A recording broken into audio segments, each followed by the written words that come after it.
ചെന്നൈയിൽ നിന്നും മംഗളൂരു സെൻട്രലിലേക്ക് പോവുകയായിരുന്ന വെസ്റ്റ് കോസ്റ്റ് എക്സ്പ്രസിൽ നിന്നാണ് ഉടമസ്ഥനില്ലാത്ത ബാഗിൽ 2 കിലോയിലധികം കഞ്ചാവ് പിടികൂടിയത്. ട്രെയിൻ കുറ്റിപ്പുറം സ്റ്റേഷൻ വിട്ടതിനു പിന്നാലെ റെയിൽവേ പോലീസ് നടത്തിയ പരിശോധനയിലാണ് കഞ്ചാവ് കണ്ടെത്തിയത്. വെള്ളിയാഴ്ച പുലർച്ചെ ട്രെയിൻ കുറ്റിപ്പുറം വിട്ടതിനു പിന്നാലെയാണ് സംഭവം. ട്രെയിനിൽ ലഹരി വസ്തുക്കൾ കടത്തുന്നുണ്ടെന്ന രഹസ്യവിവരത്തെ തുടർന്നായിരുന്നു പരിശോധന. ട്രെയിനിലെ ജനറൽ കോച്ചിലെ സീറ്റിനടിയിൽ സംശയാസ്പദമായ സാഹചര്യത്തിൽ കണ്ട ബാഗ് പരിശോധിച്ചപ്പോഴാണ് കഞ്ചാവ് കണ്ടെത്തിയത്. ബാഗ് ആരുടേതാണെന്ന് തിരിച്ചറിഞ്ഞിട്ടില്ല. കോഴിക്കോട് റെയിൽവേ പോലീസ് കേസെടുത്ത് അന്വേഷണം ആരംഭിച്ചിട്ടുണ്ട്. ട്രെയിനിലെ CCTV ദൃശ്യങ്ങൾ കേന്ദ്രീകരിച്ചും യാത്രക്കാരെ കേന്ദ്രീകരിച്ചും പരിശോധന നടത്തിവരികയാണെന്ന് പോലീസ് അറിയിച്ചു.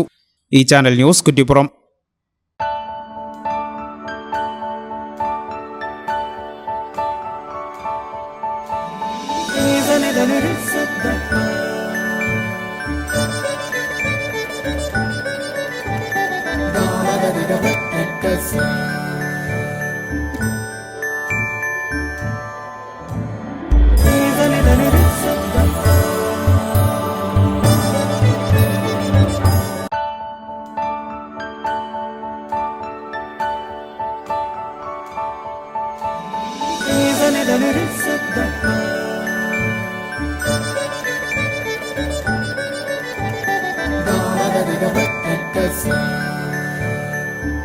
Qatar golden diamonds, Calicut road, Valanchery main road,